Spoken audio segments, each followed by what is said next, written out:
Okay, so yesterday we finished by proving. So according to the notation and rules we stated yesterday, when the three objects in the vertex trivalent vertex are the same and this space is one-dimensional, then you can move the labeling of the morphism like that, up to multiplying by the third root of unity. This is what we finish by that yesterday. So today I will we will explain. So we will consider the symmetry of the monoidal tetrahedron. We will write. So you have the monoidal tetrahedron, and it is equal to several possible other monoidal tetrahedron. And according to our notation, we can write it. So we will write it with our new notation, and we will apply the rules to get something without any rho or sigma natural transformation. And we will see that then this symmetry will be explicitly can be explicitly interpreted as symmetry of the tetrahedron, the regular tetrahedron in 3 dimensions. When I say explicitly, it's really explicitly. It's just okay. So lemma 8.3. Following the definition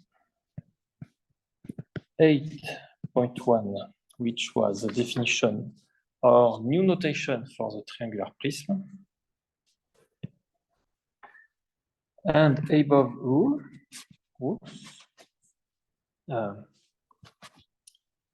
in the spherical case,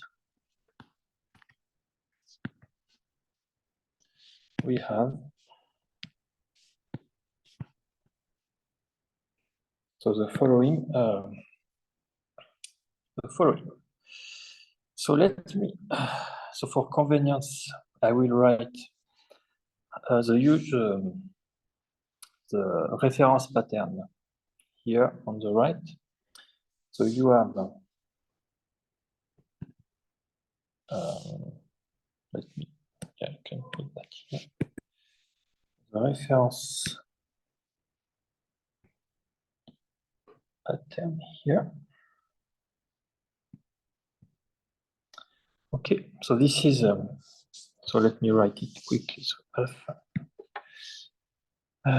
beta, gamma, delta. With, I should, yeah. I said I should change the color to be more readable. Okay, so can put orange for the morphism, alpha, beta, gamma, delta. And for the object, you can take this color. So x5, x1 here. I will write the orientation of it, x2, x3, x4, x5, x6. And so the orientation are like that. Here, here, here. Like that, and like that. Okay. So this is the usual, the reference pattern we introduced yesterday. T of alpha, beta, gamma, delta.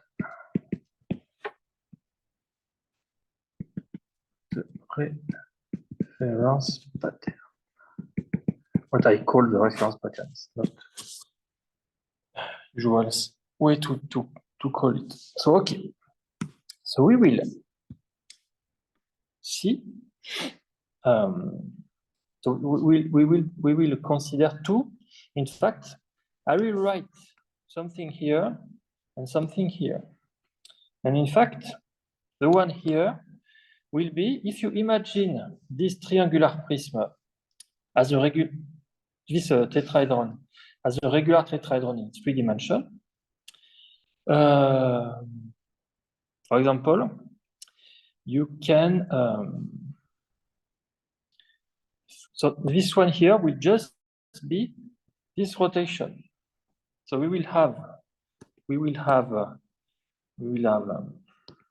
alpha here, and just the same thing rotated like that. And we will see, we will explicitly prove that this is equal to its rotation like that. So this will be the first step. And here we will say that it is equal to something. Here we will that will require a 3D move. In fact,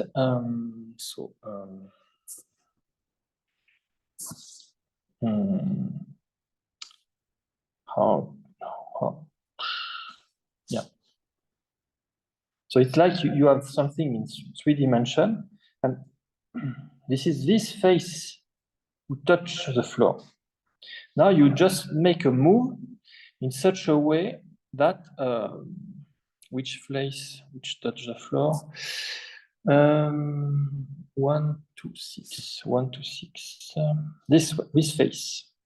So you make a 3D move such that this face touch the floor.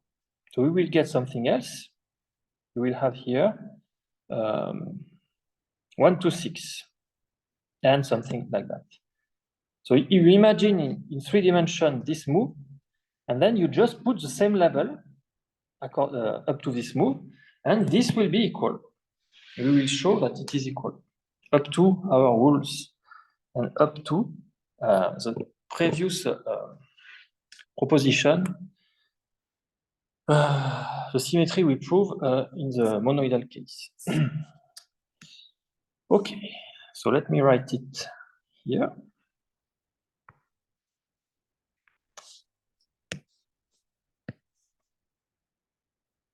Like that. So this one is easy. This is just a rotation. So it is just you apply. So if you, for example, if you start from this one, you rotate, and you will get this one. Okay.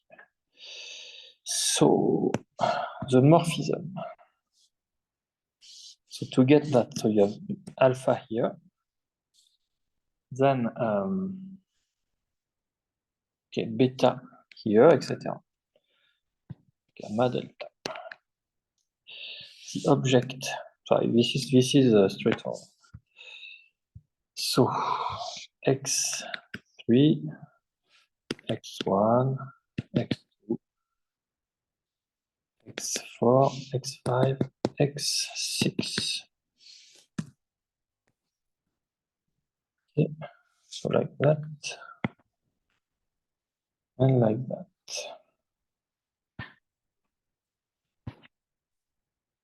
Okay, so you can see, you start from that, you make just this rotation, and you get that. So we will prove that this is equal. So we will prove that this notation, the notation up to the rule we mentioned before, agree with such symmetry. And in fact, you will also agree with the 3D symmetry, and because these two symmetry generate the full symmetry group of the tetrahedron. In fact, this notation and this rule will agree with all the symmetry of the tetrahedron in 3 dimensions. Okay, so we have this one, and the other one is like that.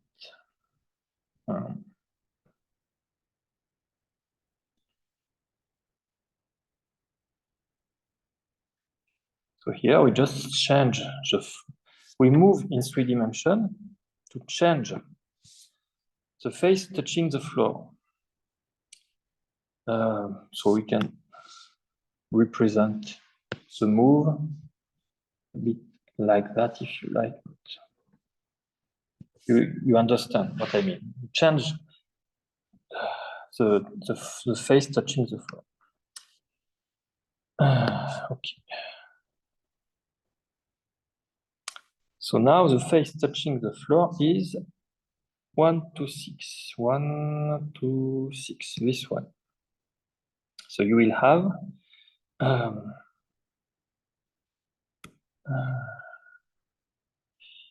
here 1, 2, 6.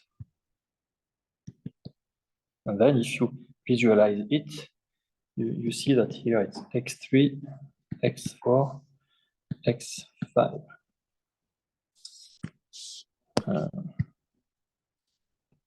Like that.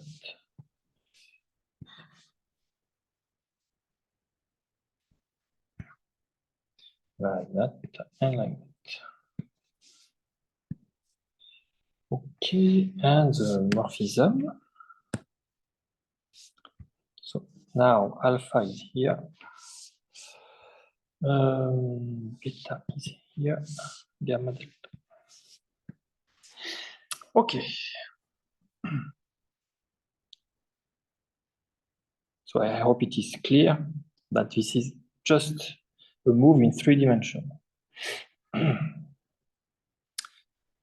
Okay, so proof. As I said, the fact that it is a move in 3 dimensions is not a proof. We have to prove that. And once it is proved, we can say that it is equal because it is a 3D dimension, but that requires a proof. So we will apply 2 results from section 5, the symmetry of the monoidal tetrahedron. So the first result was the symmetry of the cyclic permutation 2, 3, 4. So by proposition 5.5, which was the symmetry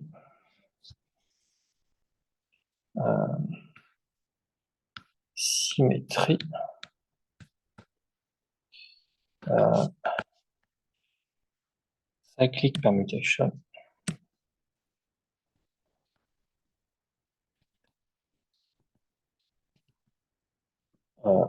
two, three, four. In fact, the author, this will be enough to prove the first equality, and the other symmetry with another proposition will prove the second equality.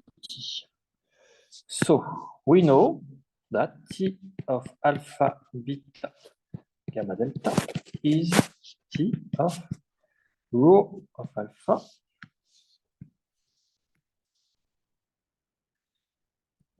delta double star beta gamma. So you see, up to the natural isomorphism, alpha is the same. It's just cyclic permutation of that. Up to the star, etc. So now we can use our new notation to depict this one. So by definition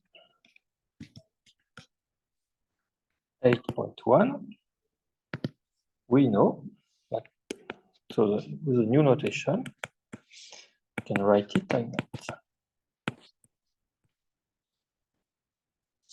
Equal, like,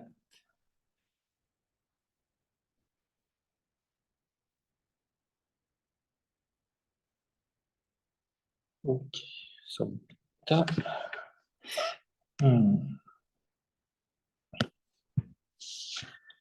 beta, delta double star, gamma, rho of alpha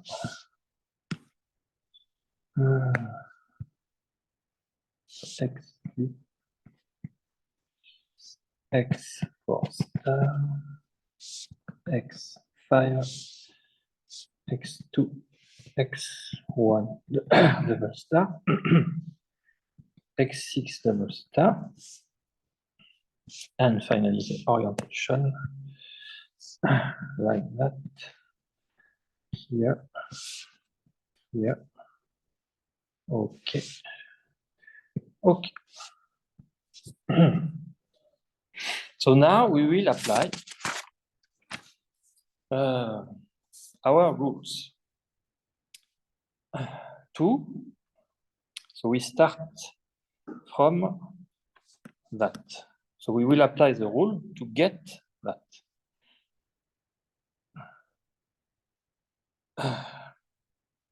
Because that is already, this one is already this one.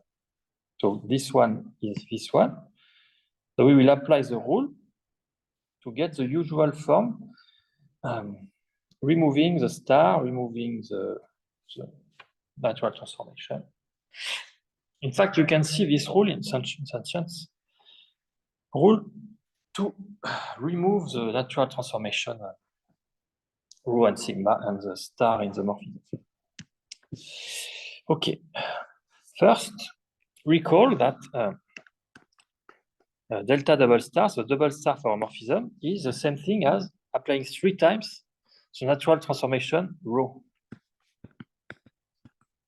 Is like that. Sorry.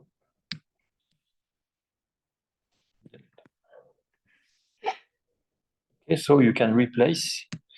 We can replace this one by rho cube of delta. Okay. And then we can apply the rule, the first rule, to move this one here, again here, and again here. Because you have rho cube, then rho square, rho power 1, and nothing. Up to modifying the arrow and removing some dual. So let me write this. So now, and we can apply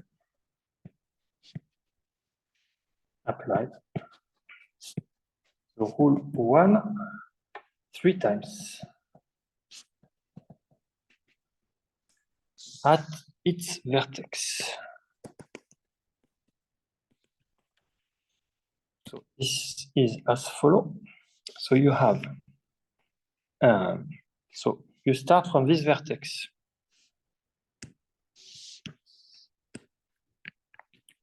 Vertex like that. So, okay. Some color. So we start from that. So we know that it is equal to the cube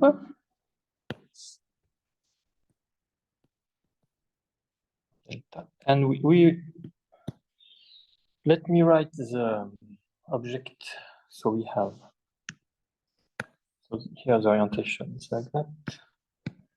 And the objects are like that.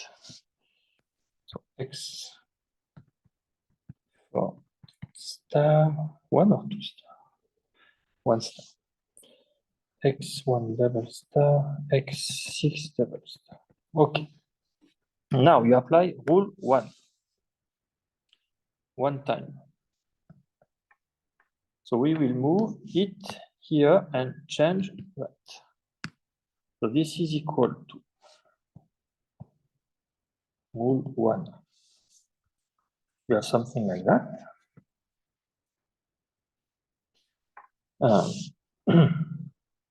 So now this is here, rho square of delta.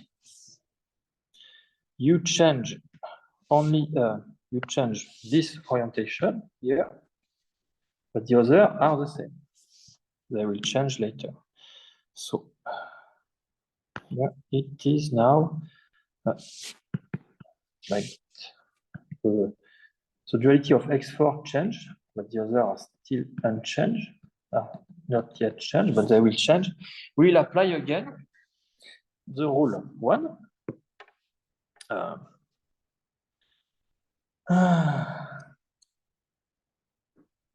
So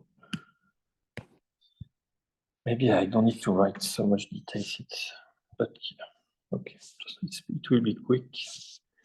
So again, by rule 1, you have like that, and again, it will be like that. So now it's like that, but like that, like that, like that, like that. Okay.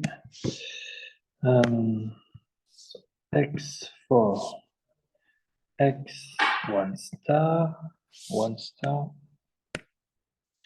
X6 double star, X6 star, X1 star, X4. So here, it is here, rho of delta, and now it is delta. Okay, so it is clear. 1 times here, 2 times here, 3 times, come back here. Okay.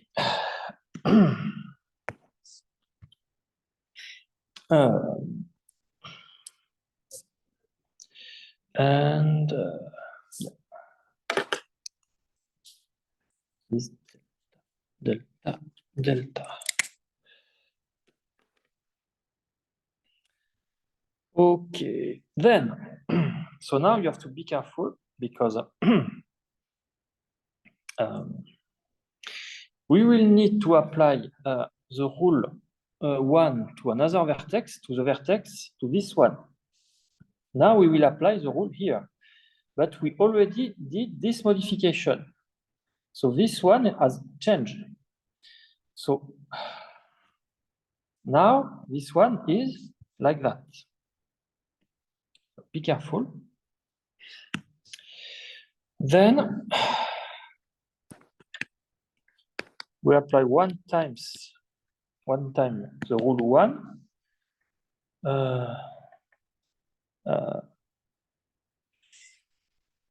at the vertex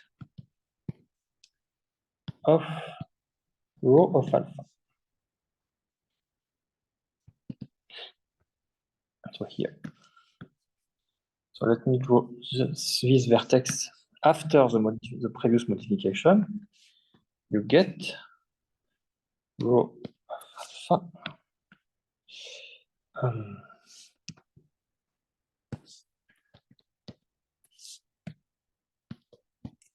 Like that. But now this one is like that. And like that, like that. So now this one is X1 star. And these two other are unchanged. So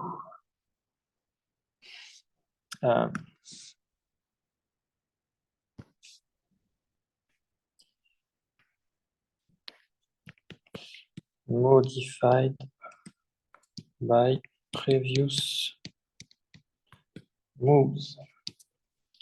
Okay, so now you apply the rule 1 here, and you get just a move here. So you change again that. So you get something like that.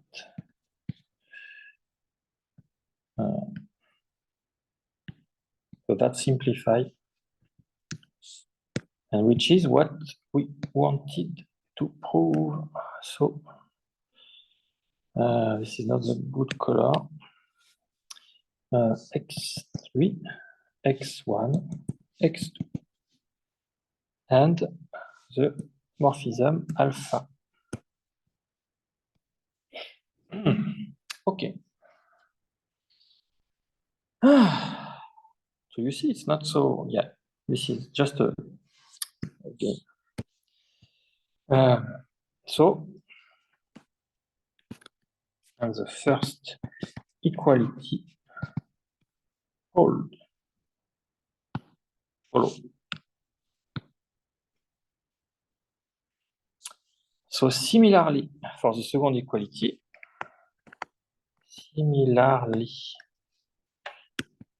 so we proved,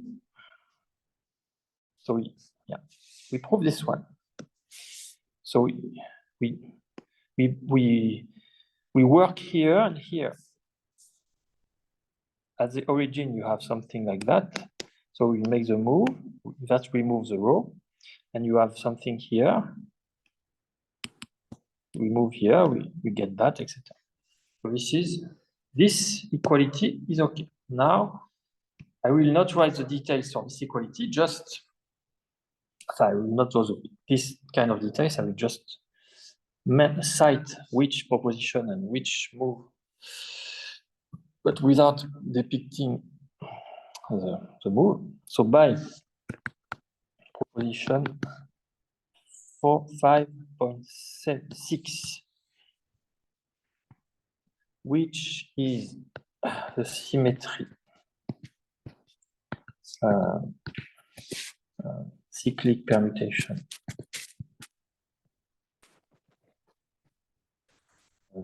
3 to 1, you get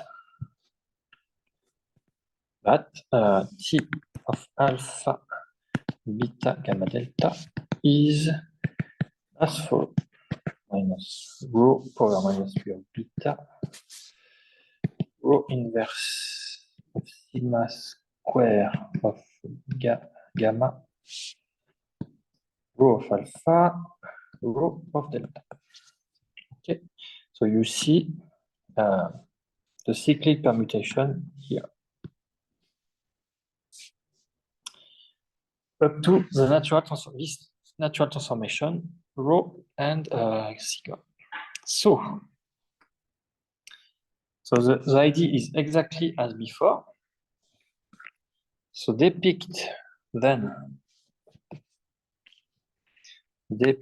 so you write the picture. Depict this last, so depict the right-hand side. The right-hand side of this equation. So depict this one. Using definition 8.1 as before. Then apply so one time 1 at rho of alpha, 3 times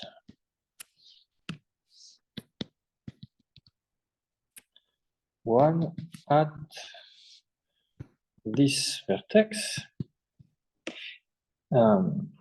then 1 time the root 2 at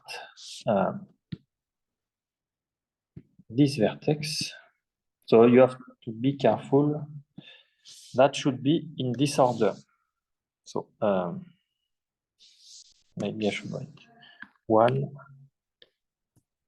2, 3, 4. The order should be satisfied, otherwise it does not work. 1, 2, 3. So the move 4 is 1 time 1 at this vertex. So it's like an exercise. You can see that as an exercise. We can depict. And the second equality follows.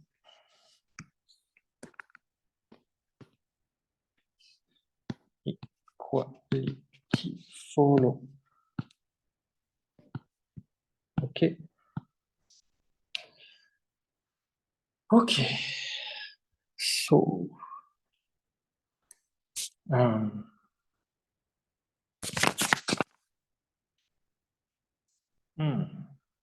so now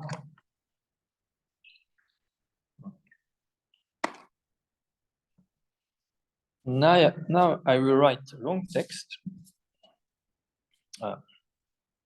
explaining in more details the 3D representation of the tetrahedron, and in fact about the missing details I explained in previous about this point.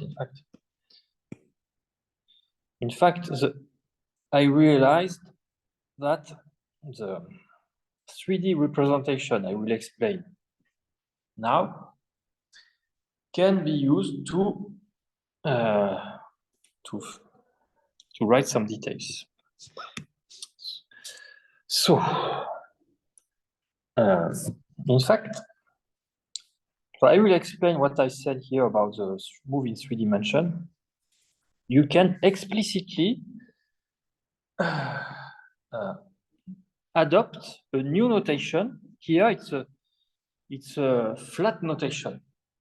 And in fact, when you write a paper, it's more usual to have a flat notation, a planar notation. But in fact, in this case, the most convenient notation, I mean mathematically, not editorially, but the most convenient notation mathematically will be a notation in 3 dimensions, because in fact, if you visualize this tetrahedron in 3 dimensions, then the two symmetries we proved are the generator of the full symmetry group of the tetrahedron. So this notation agree with the full symmetry group orientation preserving of the tetrahedron. If you don't want orientation preserving, in fact, you can have the full symmetry without assuming orientation preserving, but you need to consider some unitarity assumption. But anyway, the best notation will be, the best mathematical notation will be in 3 dimensions. So the regular tetrahedron in 3 dimensions, you can visualize it, and then in fact, I have a toy in my office, a toy of like a Rubik's Cube, but it's for a tetrahedron. So it's a 3D triangular prism, a 3D tetrahedron, and in fact, you can just on your toy, you write on it all this label, and then you can move your toy and you put it on the floor, and for any move you can do, what you can write the labeling on a paper, and what you will get will be equal, because these two symmetry generate the orientation preserving symmetry of the tetrahedron. So you really have something. Yeah, the idea here is the 3D representation. The 3D notation will be it is the best mathematical notation.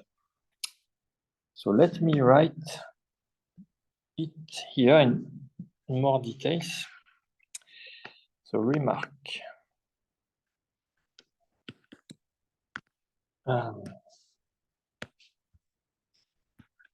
So this remark will be quite long, but this is what I said. So observe that the 3 pictures in the previous lemma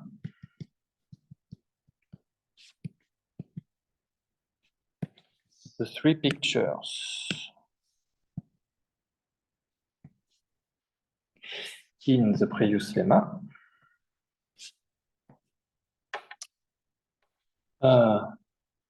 use exactly the same label. So you see, you have no more rho and sigma natural transformation. And the duality is the same everywhere. You see, alpha, beta, gamma, delta. There is no more application of some rho of sigma or sigma natural transformation. So the labeling up to reordering, the labeling is the same. Idem for the object, the duality is the same. You have no duality. It's just x1, x2, x3. What changed maybe is the orientation. Here is not the same orientation, but I guess, in fact, this is the same orientation. For x3, you have like that, x3 is like that. So if you move from alpha to beta, you move from alpha to beta, so all the labeling are the same, or for the morphism, for the object, and the orientation are the same up to the move. So this is, observe that for the three picture. The three picture use the same label. What changing?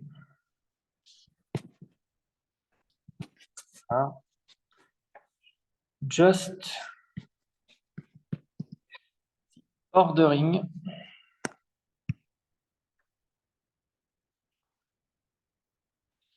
the ordering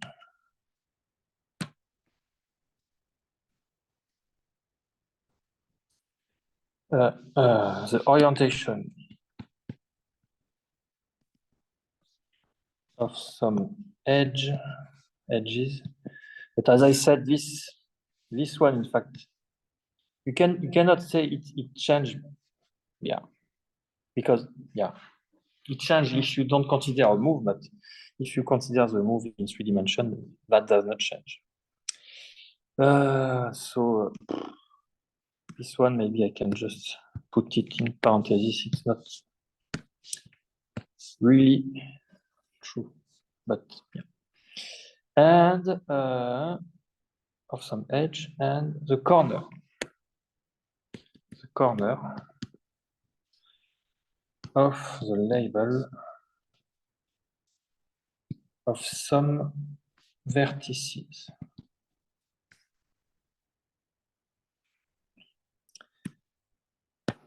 So not a 3D move. So the orientation does not change up to 3D move. Anyway. So the labeling does not change. So, as I said, these two moves generate the full group, symmetry group of the tetrahedron. The symmetry group of tetrahedron is the alternative group A4, and it has 12 elements. So, if you move, so you can have 12 such pictures. Here we depicted 2 corresponding to the generator of the symmetry group, but the symmetry group has 12 elements, so you can have 12 pictures. So this result can similarly be extended into an equality between 12 such pictures. Between 12 such pictures.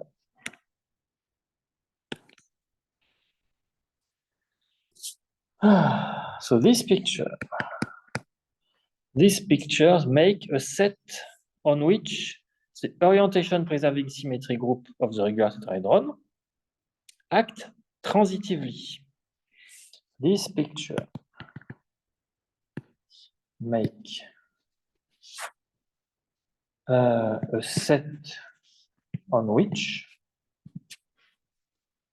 the orientation preserving.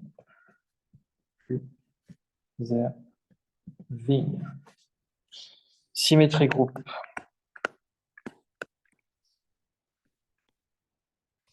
of the regular tetrahedron.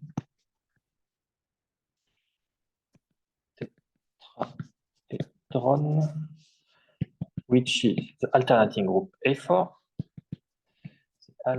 The alternating group A4 with 12 elements act transitively. So A4 act transitively on this set of 12 pictures. Transitively.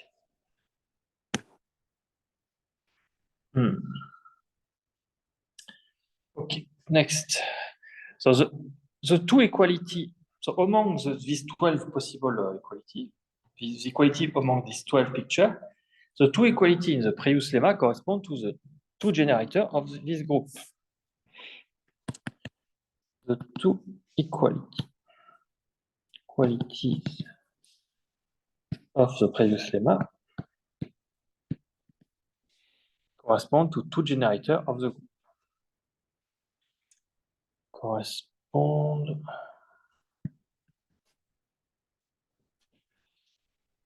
to two generators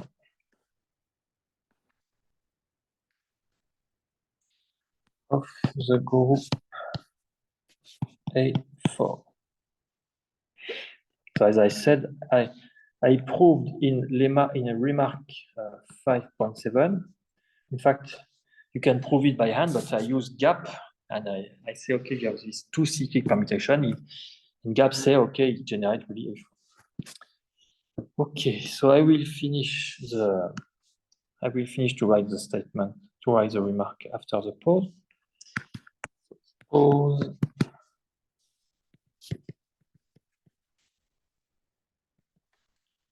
La vidéo. Okay, so I will finish to write this remark. Okay, so the two equality correspond to the two generators of this group. Okay, as we proved here. Okay, so now I will talk about 3D. So this action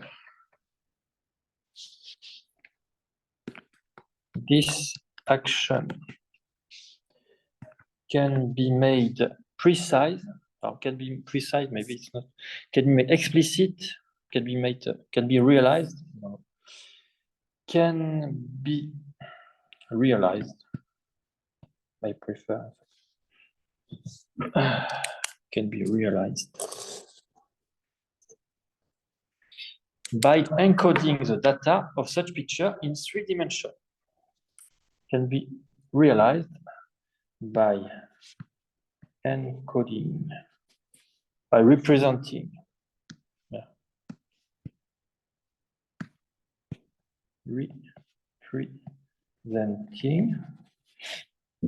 so by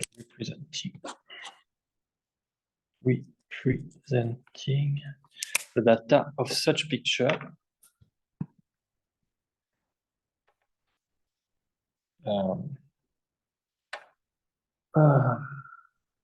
by representing such picture, representing by encoding.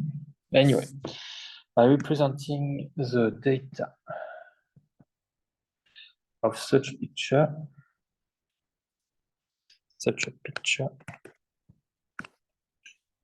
on a 3-dimension regular tetrahedron.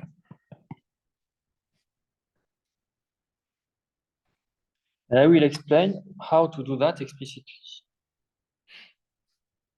Also, we just need to replace the choice of a corner to label a vertex by the choice of a face containing this vertex. So you have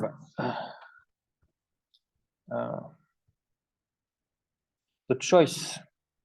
So you have the idea is the following.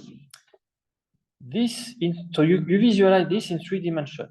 So you have the usual three-dimension representation of them. The choice of a corner here can be represented by the choice of a face. So if this morphism in this corner, so you can represent it by this face. So it chooses one face. And for the outside corner, you just choose the face on which the face on which the face which is on the floor. Okay. So for example, this one, and this one in 3D choose the same face. Okay. So this is what I will write. For so, we just need to replace.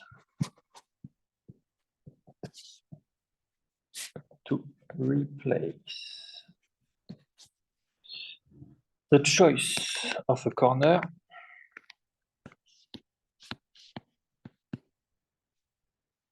to label a vertex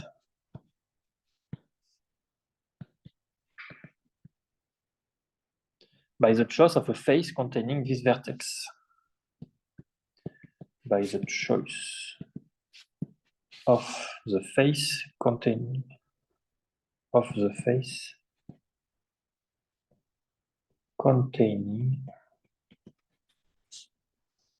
this vertex of a face. I will explain which face. The choice of a face.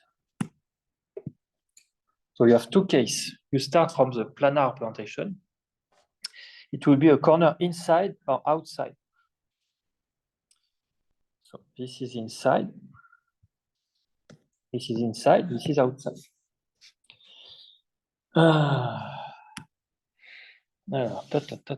Containing this vertex. Okay. So and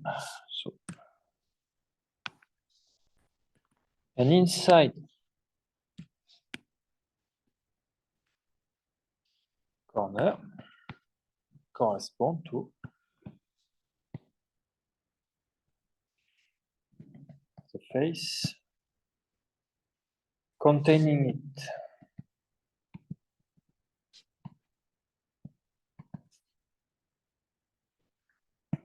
Whereas an outside corner correspond to the hidden face. The hidden face. So the face which touching the floor. So, the tetrahedron has 4 faces, but our planar representation shows only 3 one. The remaining one is hidden. A tetrahedron has 3 faces, 4 faces, has 4 faces, but our planar representation show only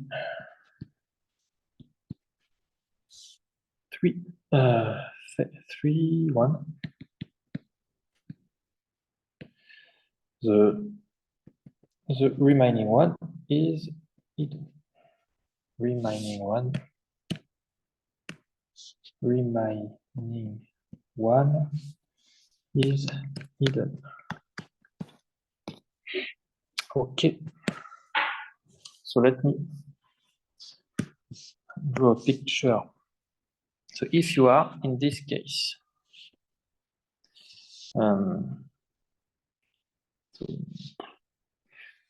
yeah.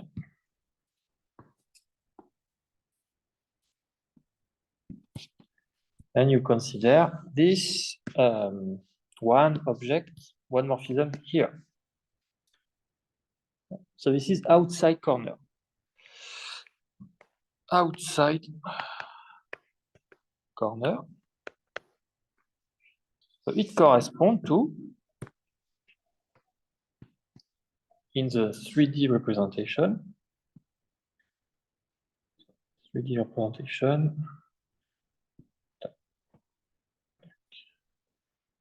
so it's still flat, but you are supposed to visualize something in 3 dimensions. So it corresponds to the hidden face, so which here is this one, hidden face. Okay, so you alpha choose hidden face. The face touching the floor. But if you have considered an alpha which is a corner for alpha which is inside corner,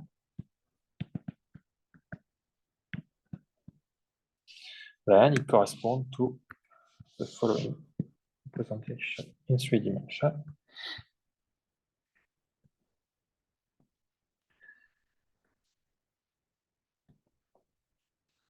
So now you have, so this face, if you visualize it, if you see it from the top, this face corresponds to this face.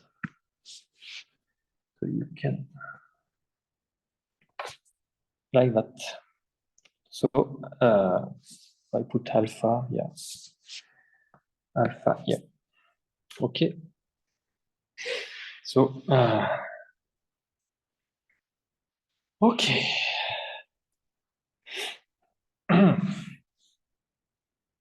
So I am done with this remark. So you see explicitly that the symmetry then, so up to this representation, as I explained several times, the symmetry are explicit 3D move of the tetrahedron. You just, okay, you move it. So here you can change the face on the floor, like that, or you can make a rotation or anything which is orientation preserving. Everything you can move with your hand with a physical tetrahedron. Okay.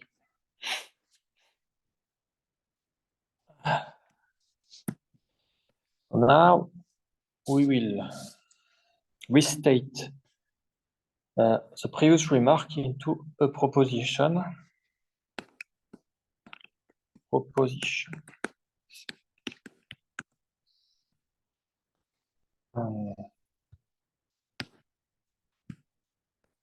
Okay. So consider the action. So the action of the alternating group A4 on the set of label-oriented tetrahedral graph as described before, so via the 3D representation. So consider the action the alternating group A4 on the set of labeled oriented tetrahedral graph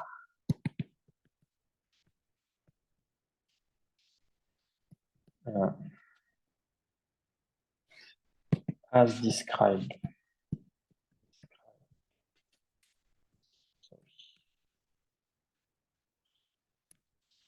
Described in previous remark. So via the 3D representation,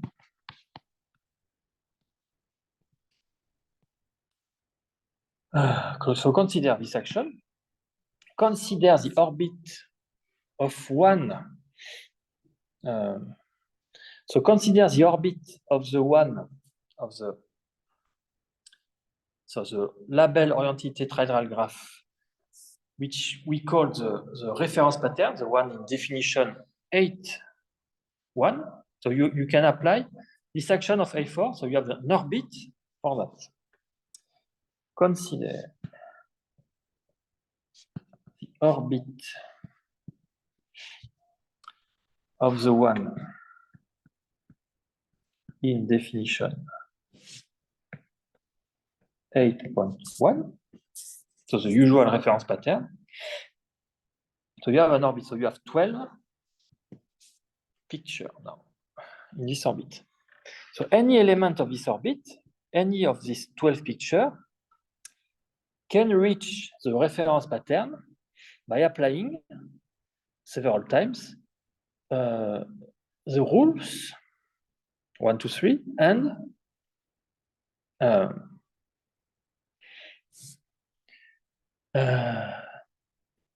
so you have the 12 pictures in the orbit. These 12 pictures are not all in the do not follow the reference pattern. Only, yeah, we know that the one we started follows the reference pattern, but the 12 not necessarily. But we can apply the rules to make any element in this any of these 12 pictures. We can apply the rules in such a way that it will have the shape of the reference pattern. So that's okay. And then once you get the reference pattern, you can write the monoidal. This correspond to something categorically. And so the proposition is saying that up to these rules, so you reach the reference pattern for any element of this orbit, and the categorical interpretation will be equal. So consider the orbit of the one in data. So consider the orbit of the one in definition 1. Any element of this orbit reach any element of this orbit can reach the reference pattern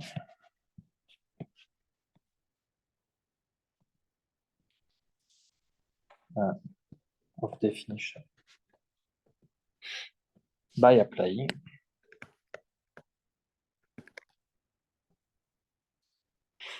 possibly several times, of course,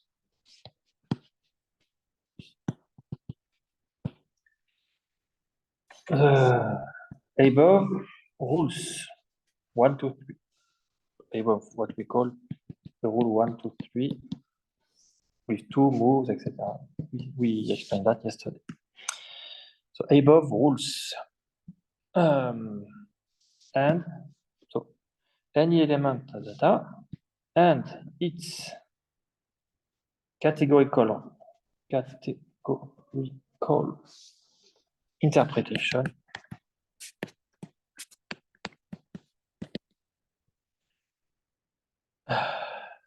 equal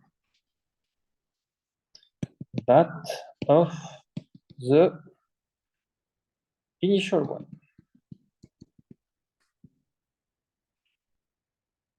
by applying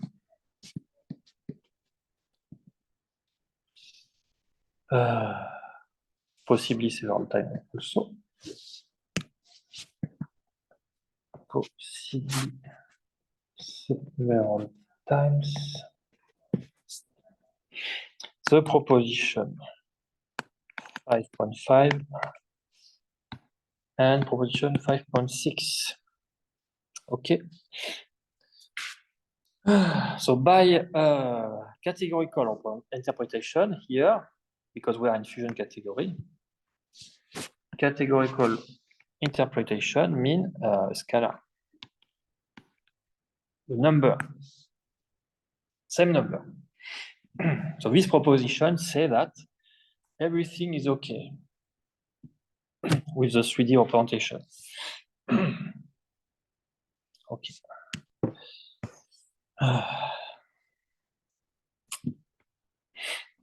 So you can really consider the tetrahedron. So you can really consider the F symbol of a fusion category as 3D tetrahedron. This is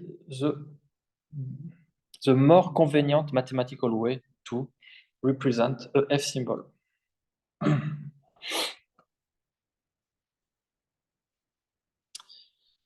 So it's not, it is not so surprising.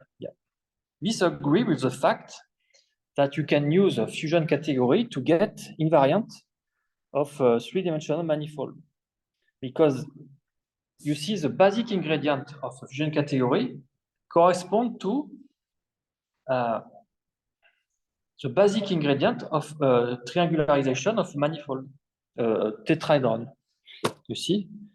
So you can imagine how you can, you start from a 3D manifold, you can apply a triangularization. So you have, it's the gluing of lot of tetrahedron. And each tetrahedron corresponds to F symbol. So you can, like that, you can imagine getting some invariant of 3D manifold. And in fact, that was done explicitly. This is called TQFT, topological quantum field theory. And you can see the work of Edward Wheaton, 2IF, Viro, and Reshitiki. And also, So this intuition was made explicit by these people. Virilizier also. With a book with Tourayev and Virilizier, a recent book. Okay. So now we will reformulate. So we proved all what we needed to prove for the tetrahedron. So now we can reformulate the triangular prism equation with the new notation.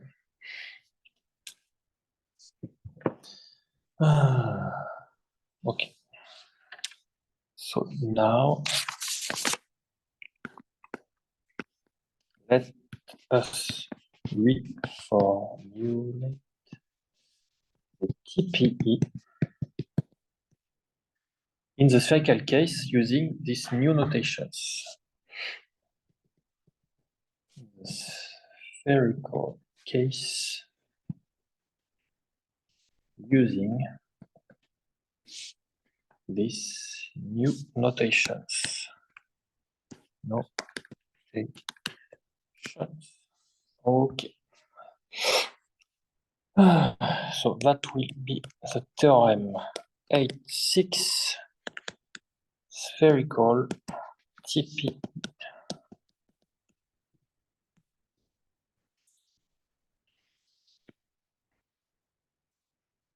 Okay.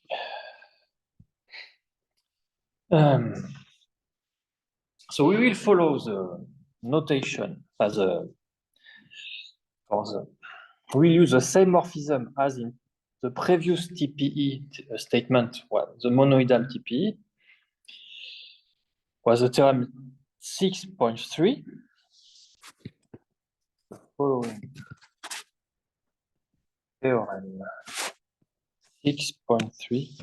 So let me mention that the numbering of the result here corresponds to the paper on arXiv, but at least correspond to the paper on the version of the paper today, in fact, because this paper will have some modification.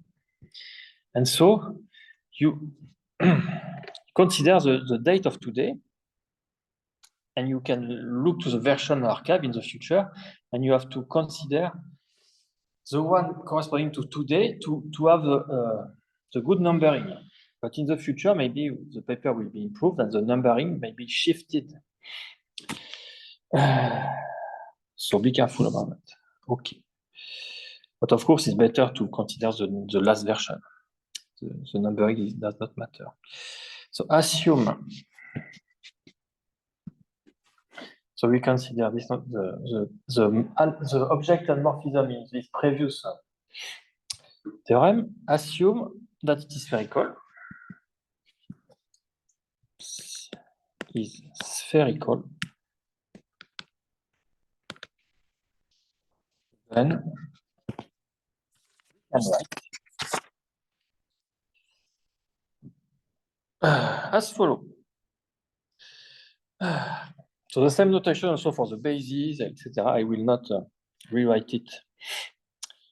So we can finally write what we wrote in the introduction. The sum of something like that will be equal to the sum of something like that.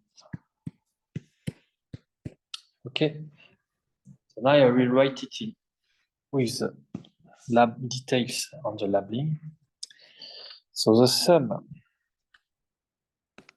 of beta 0 in the basis B0. So all this notation was written in theorem 6.3. Okay, so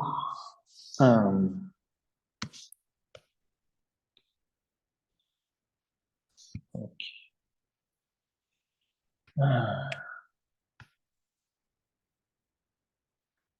So I will have to draw two like that.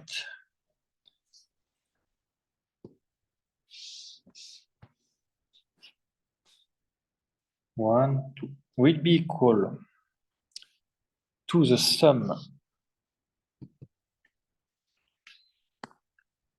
for x in and big O beta I in bi I equal 1, 2, 3 of dimension x, and now we need to write 3 tetrahedron.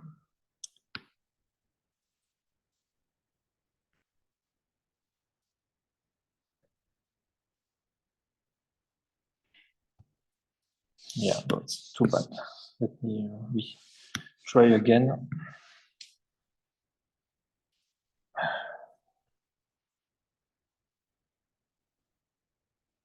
Okay.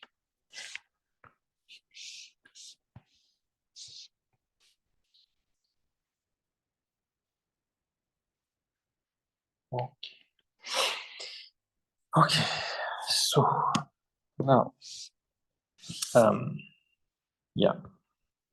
So the proof, in fact, I will just.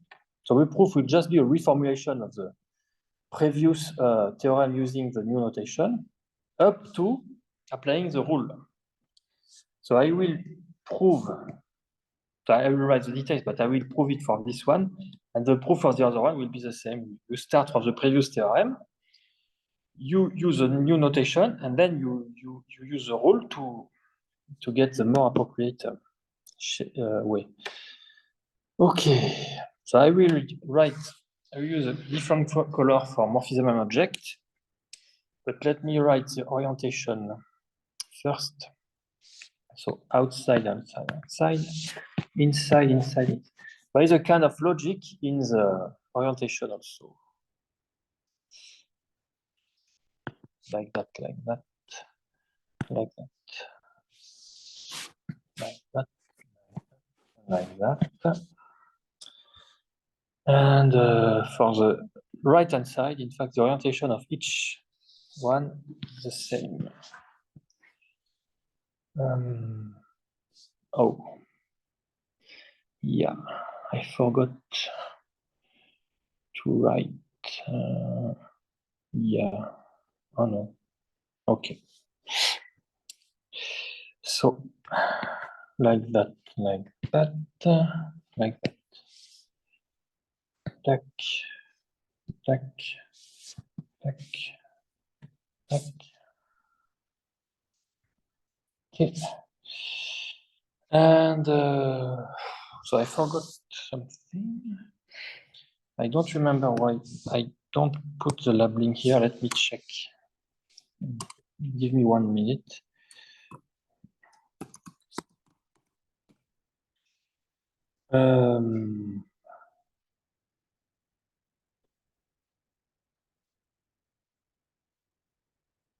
Yeah, I just forgot. Just forgot on my note. Yeah. Yeah. Yeah. Yeah. Yeah. Yeah. Okay. Now I will write the morphism. So morphism. So it is alpha 2, alpha 5, alpha 3, and here you still need to have that, but you will see in a simplified version that we can remove also the here. In fact, in this case, I simplify as much as possible. But to simplify it again, we will see in the coming theorem that we need also to assume that we need to identify the simple object X with its double dual. And you also need to assume that the square of the pivotal structure is the identity. If I am not mistaken, these two assumptions, you can reduce to these two assumptions up to equivalence. I have to check that, I don't remember, but anyway, assuming these two assumptions, you can also remove you can also reshape in such a way that there is no more natural transformation, but here we still need it. It's just an intermediate step, if you like. So alpha 5, beta 0 prime, alpha 4, like that. So let me write it here to be confused.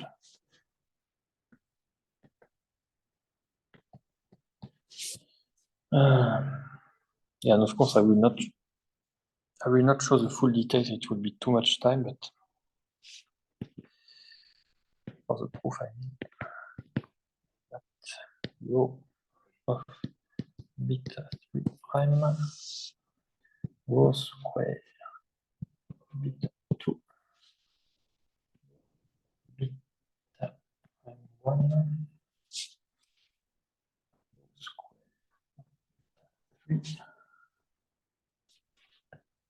rho of beta 2 prime. And here we have to write in the corner alpha 3, alpha 6, alpha 1, alpha 4, alpha 2, alpha 5. And I'm done about the morphism, if I'm not mistaken. Now the object. So, X. So in the middle, in the left-hand side, you will always have x1, x2, x3, x1, x2, x3, x1, x2, x3.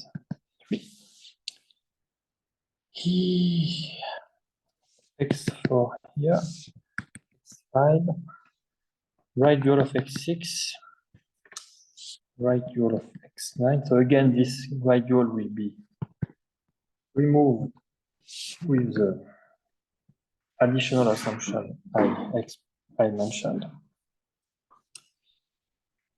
X star, so it's sum over x. So you have x star, so you have the same thing, x star everywhere. And here, x6, right dual of x4, right dual of x5. And here, double dual of x9, x7, x8 star, x7 star, x star, x3, x1, x2, and inside you have x5 star, x8, x6 double star, x9, x4 star, x7, and I am done. Okay, so this is the This is the way to write the triangular prism equation in the spherical case with our new notation. And of course, you can already visualize it in 3 dimensions.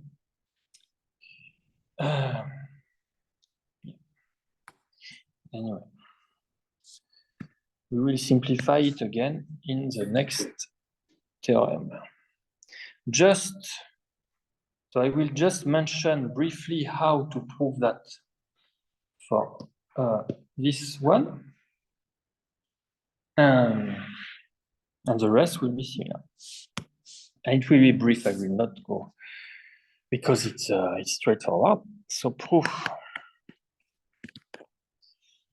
It is just a reformulation of the equality in theorem 6.3. In theorem 6.3, so more precisely, by definition, 8.1, we have that T of this, which is in the theorem 3.6. I just consider one component, and for the other component, it will be exactly the same idea. So using our new notation, so you can write it like that.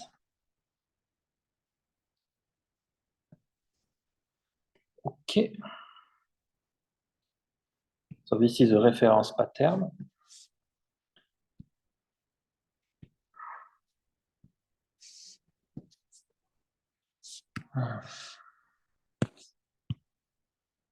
So 2 beta 0, row of alpha 3, row inverse of alpha 1.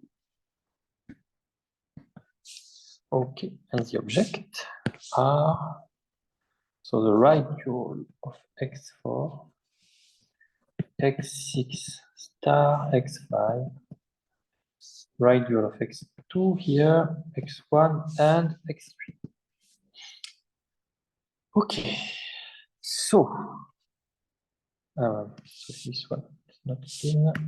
So now we will apply. Now the exercise I will let you do if you like. So exercise, exercise.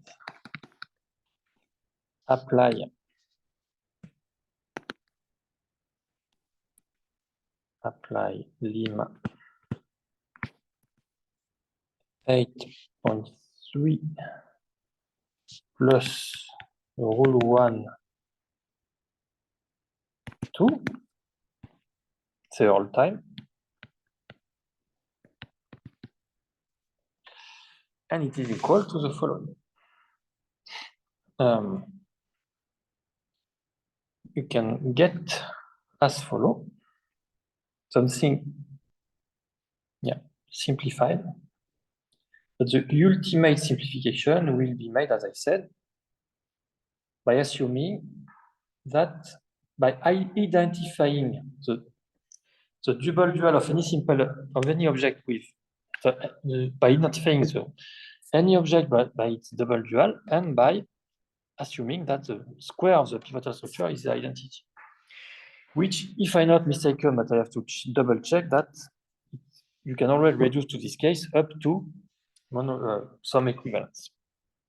I have to check that. So you do the exercise and you get, so applying the rule, applying lemma 8.3 is just moving the representation in the 3D representation in the appropriate way. And applying the rule, then it's just to make some local modification. So you get that.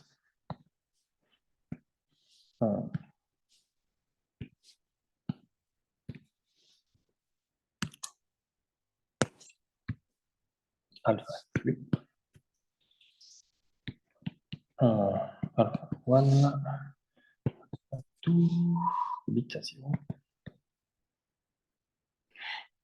and x5, x2, x4, x3, x1, radial of x6. So you see, for example, now here the face on the floor was 163, but 163 is here. So it's no more on the floor. So we have to move. Now the one on the floor is 4, 5, 6. So you have to move this such a way that 4, 5, 6 is on the floor. Then you get something close to that. And maybe you have to rotate, because for one face on the floor, you can rotate it by keeping it on the floor, and then up to applying some rule, you get that. So it's straightforward. Okay, and the proof is the same. So that proof, this one, this is the same for that, and for that. So you can do it as an exercise if you like. The proof of the reformulation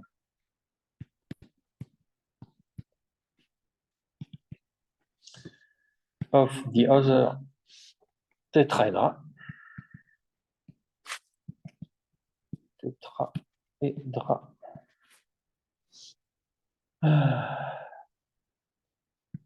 Interval 6-3 is similar to the one before. Similar.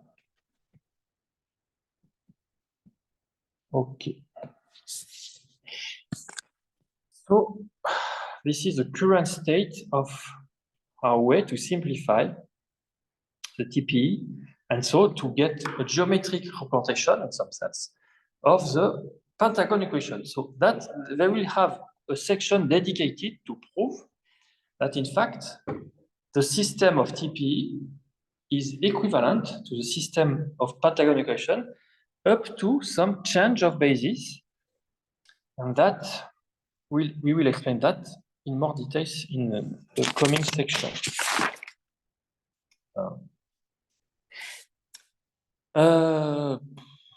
Okay. So for the last 3 minutes, let me recall the 3 representations of the triangular prism graph. And we will use, so we already use the regular one for the picture by Dylan Thurston. We use another one for the monoidal tetrahedron, triangular prism, sorry. And we will use the third one now to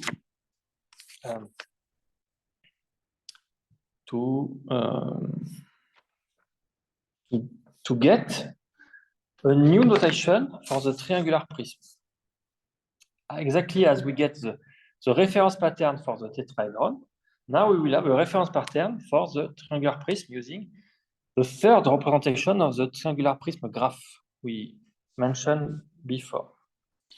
But I will have no time to write all this information today. So I have just time to write, just to recall the 3 representation.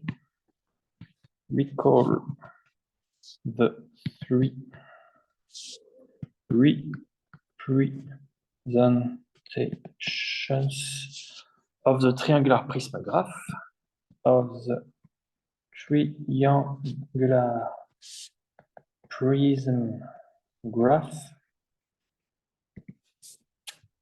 So you have this one. So this was our model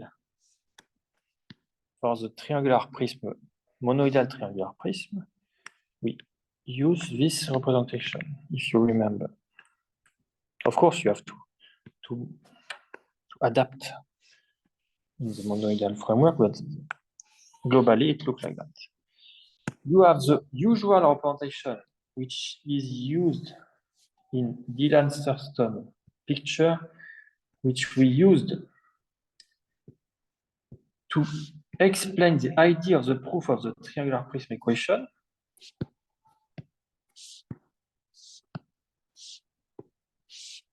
But it is important also, at least for comprehension, for intuition. And now we will use, next week, we will use this extra representation. So you can convince yourself that these three representations correspond to the same graph.